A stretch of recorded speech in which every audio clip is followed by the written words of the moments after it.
கலை இருக்கிற தேவையை எவ்வளவோ அவ்வளவுதான் கடவுளின் தேவை. கலை எப்படி யாரையும் சுரட்டக்கூடாதோ கடவுளும் சுரட்டக்கூடாது. கலைக்கு எவ்வளவு மதிப்போ கடவுளுக்கும் அவ்வளவுதான் மதிப்பு. கலை இல்லாமல் நீ வாழ முடியும் என்றால் கடவுள் இல்லாமலும் வாழ முடியும். இப்படிதான் புரிந்து கொள்ள வேண்டியிருக்கிறது.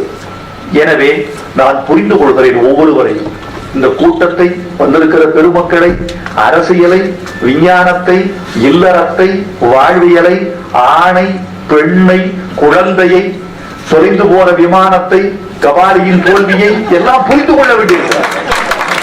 ஏற்றுக்கொள்வது வேற விஷயம், எல்லாவற்றையும் புரிந்து கொள்ள வேண்டியிருக்கிறது. கலாம் சார் எனக்கு ஒரு ஆணையிட்டார், நீ தமிழ்நாட்டில் 1 கோடி மரங்களை நட வேண்டும் என்று 2010 சொன்னார்.